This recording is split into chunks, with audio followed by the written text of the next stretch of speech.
Wonderby, yes, my little platypi, it is I, the conspicuous moo, fresh from another invigorating collection of 20 souls in the moor and collecting 1,000 anima and 75 gold from an outraged tree root. How I adore the weekly reset. And so here we are in a shiny new patch replete with tweaks and minor changes and a map icon for the Great Vault, thanks to my Stygia by the way, and a new bug that gave you no soul ash at the end of a Torghast run that has now been hotfixed by Blizzard, but you'll have to run it again anyway. Ha ha ha, lol you mad. And absolutely nothing fresh to do. But that's okay because Valheim. Anyway, let's delve into the giblets of this festering corpse of a patch, shall we? Are you feeling valorous? You should. Your Covenant Callings will now net you 35 Valor, and Mythic runs appear to be granting 135 Valor across the board. Now, Blizzard have very kindly removed the Valor cap, which was capped at 1,500 a week, just before the patch went live, so go forth and acquire new gear so you can upgrade them. And yes, that was a reminder that any Mythic gear you earned before 9.0.5 went live cannot be upgraded with Valor. Now, Aggressor Zodash is in Urbos with his PvP vendor brethren, ready to polish up those pieces of armor for you. What he's going to be doing with all the Valor he gets is another question entirely.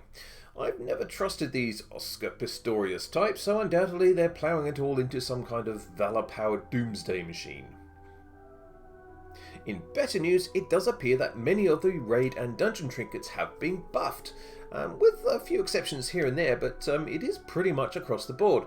The notable unbuffed ones are the Hymnal from Sidon-Athreus, the Everloved Quantum Device, and the Unbound Changeling.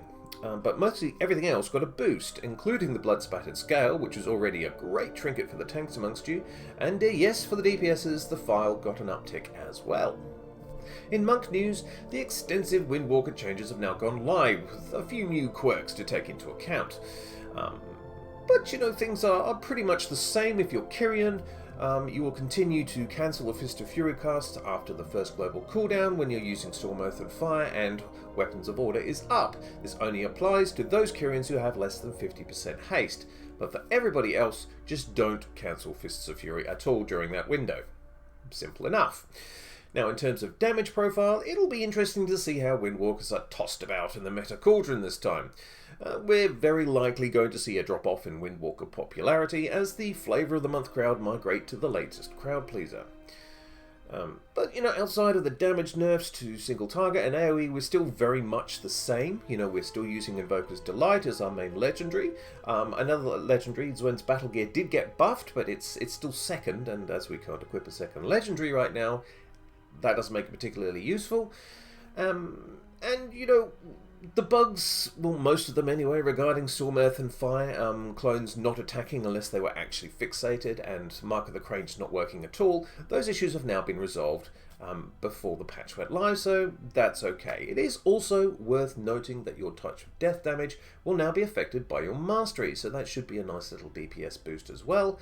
And there was also a change to Zwen that allows him to be CC'd now like other pets, so very much a PvP change, and, you know, perfectly fair enough. I guess what I'm trying to say at the moment is don't panic just yet. Let's just wait and see how things develop. Mistweaver's got some mana cost reductions to renewing Mist and Vivify, and, you know, that's very nice. Unfortunately, this does not address any of the reasons Mistweavers are not being brought in great numbers to group content, but, you know, fine. I, for one, am happy to accept the scraps offered to me, and my main spec. Brewmaster's got the least amount of changes of the three, a buff to a legendary you still won't use. So it does look like Brewskis will continue to be that solid but unspectacular backup choice for, you know, when other tanks can't make it, and it's going to be a while before that changes, as 9.1 looks like it's a long way off. But, you know, we're still the best tank out there, and don't let those demon hunters tell you otherwise. Let's talk mounts. Now, your free tree may not arrive immediately, mine hasn't. Blizzard have said that it's taking time to get them into everyone's mount journal, and to be fair to them, the postage on these things must be pretty hefty given their size. The mount sleeve change according to the season, and it will be accurate as long as your hemisphere is the northern one. There is now also a secret Maw mission to build your own Maw mount, confirming to all of us that even Blizzard now agree that being unable to mount on the Maw was a bad idea from the outset. It'll cost you 3,500 Stygia, a few hours of your time, and a look through the Wowhead guide to making it, which I will link in the description below. It's a brighter version of the usual model, so it might appeal to the clean shirts, you know, the Kyrians, the Pallies, the priests, the warriors that shower regularly. So, if you've always wanted a Maw mount but would rather floss your teeth with barbed wire than do the twisting corridors, now's your chance. It is also worth noting that the Beast Warrens event in the Maw right now is the one that has a small chance to drop a Maw mount, so probably best having a crack at that first before starting out with your new mount building career.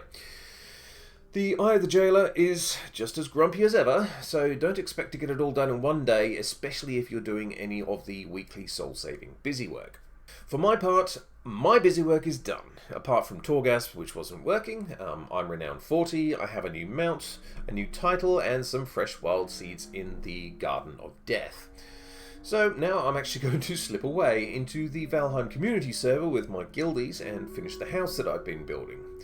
Then it's on to glory as a Viking skirmisher, shield and spear in hand to collect stones and build walls and pick raspberries, and it's great fun, even when the Grey Dwarf brutes are caving your head in. I will continue to stream our heroic Nathria progression on Wednesdays and Sunday nights at 8 PM AEST.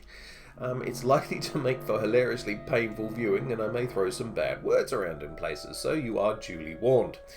I'll turn the music off this time too, as I got copyright claimed on the dirge the guild were listening to last time, and my millions of viewers in Syria, Iran, Cuba and North Korea were blocked off. I'm not kidding. So I will sing to you instead. And yes, you're welcome in advance. So I hope you're making the most out of a mediocre patch, and may your tree arrive soon, stuffed with Valor and a selection of nutritious malodorous cheeses. I shall return soon with more nonsense, rest assured. But until then, I am the conspicuous Moo, and a very happy Mario Day to you.